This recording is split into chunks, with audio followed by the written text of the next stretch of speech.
What's up, everybody? So this is another transit talk video where I'm going to talk about an energy that's happening in the sky that's more of a long-term thing that's going to be with us for a while. So today I want to talk about Mars moving through the sign of Aquarius, and he's going to be hanging out there until the middle of November. So like I said, this is something that we're going to be feeling for a little while. And I talked about this a little bit in one of my daily horoscopes, but I really wanted to kind of expand on it in this video.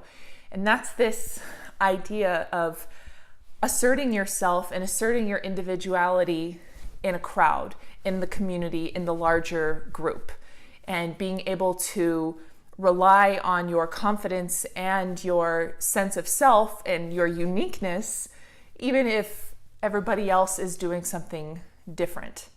And, you know, Aquarius is a very strange energy. I mean, maybe I'm just biased because I am an Aquarius, but Aquarius is very concerned with other people and the community and the group. You know, if you read any sort of generic description of Aquarius energy, they'll always mention it's the humanitarian sign, and they want to, you know, take care of other people and be the water bearer and bring the water to the other people. But at the same time, Aquarius people are known to kind of be very strange and have to be different than everybody else. So simultaneously, they want to be there and make sure that everyone else is taken care of, but they have to be completely different from all those people. And, you know, there's a couple different explanations for this. You know, Aquarius is the opposite sign of Leo, and Leo is very concerned about themselves and their authenticity. And so, of course, since Aquarius is across the sky, you know, that type of energy will kind of flip on itself and come across as like trying to be different just for the sake of being different. And then, of course, there's also the argument that Aquarius's modern ruler is Uranus. And Uranus is a very strange and erratic and crazy planet. And so that kind of strange, erratic energy that we associate with Aquarius could also arguably be tied to the Uranus influence. So there's a couple different ways to look at it, because, you know, some people don't recognize that Uranus is the ruler of Aquarius. They stick with the traditional ruler, who is Saturn. But that's a whole nother video that maybe I'll make in the future. But the point is, there's such a weird type of duality to this energy of wanting to be a part of the community and serve the community, but also wanting to be completely different and separate and apart. And that idea of being apart is the type of energy that really gets along well with Mars, because Mars is extremely individualistic.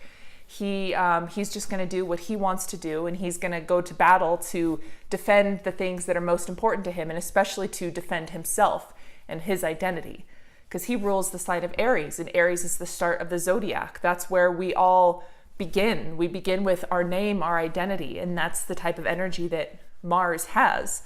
So in that way, he gets along great with Aquarius. You know, both these energies want to be independent. They want to do what they think is right.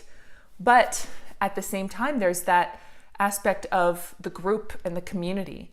And Mars doesn't want to listen to what the group and the community does. He just wants to do what he wants to do. So in that sense, that's why I was talking about this idea of being able to assert our identity and be confident in ourselves in a sea of other people and in a sea of opinions, whether those are opinions that we think other people have of us or things that people have shared with us that they may or may not agree with what we're doing.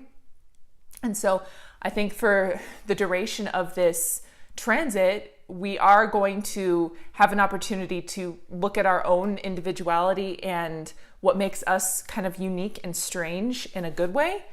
But at the same time, we're going to have to contend with holding on to that individuality despite what everyone else is doing around us, and, you know, not worrying if Tom, Dick, and Harry agree with what we're doing or they don't agree with what we're doing, because Mars doesn't care what other people are doing. Mars just wants to defend himself. And it's so easy nowadays because we're bombarded with all kinds of influences, you know, the social media aspect and television and movies, et cetera, et cetera. We're seeing everybody else's opinion about how the world should be, and it's being thrown in our face all the time. And that's okay, because, it gets us thinking about our own opinions and how we view the world, and it can help strengthen our convictions along those lines. But at the same time, it's so easy to fall victim to everyone else's opinions and being influenced by how everyone else sees the world. And, if you turn on the news and you watch all those talking heads try to tell you how the world is, they make it seem like it's one thing when really your experience might be completely different. And it can be very disorienting, like, well, that's not how I view the world. That's not what my life has been. But all these people are trying to convince me that it's some terrible, awful place. And it's not just the news. You turn on TV or you go to the movies, and there's a bunch of Hollywood producers trying to tell you how the world should be and what you need to be doing and how you need to change yourself or fix this, et cetera, et cetera. It's like, you don't need to listen to what those people say. You don't need to pay attention to the way they think the world is if your experience is completely different.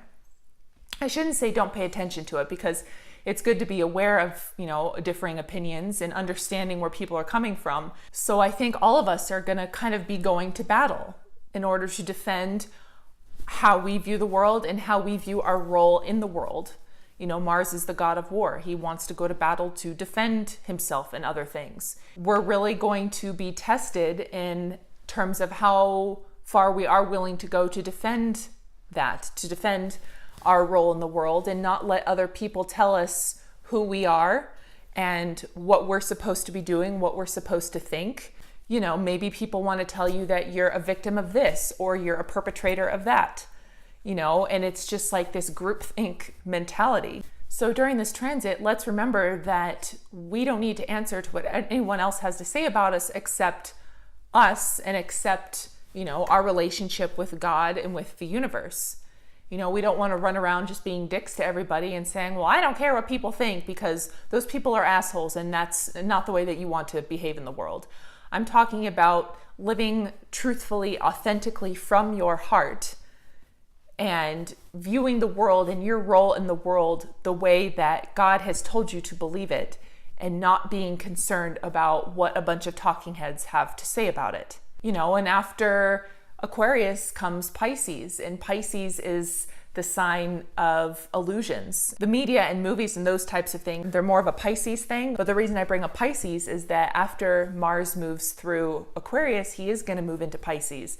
So I think those types of themes are going to continue, and especially the idea of being influenced by the media and, the illusion of what all these people are trying to tell you about the world that isn't even true. That's not your experience.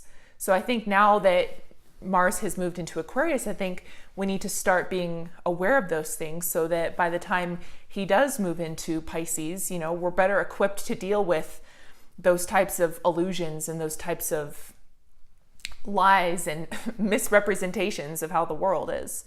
So I think we should just start to be mindful now, understand how those things tie into this concept of groupthink and living and dying by what everybody else says instead of what you say and what you believe. And I think the more that we're able to strengthen our convictions and strengthen our belief in ourself and our purpose, and knowing that we are good people and we are doing what we think is best and we are following what God is communicating to us, that's all the confidence we need. We don't need to worry about what anyone else thinks. So those are my thoughts on the Mars and Aquarius transit. I'd love to hear what you think. If there's any groups in your life that you feel like maybe you've been a little bit too influenced by, and how you're going to be able to break free from that, I'd love to hear about it. So thank you so much for watching this video, and I will talk to you next time.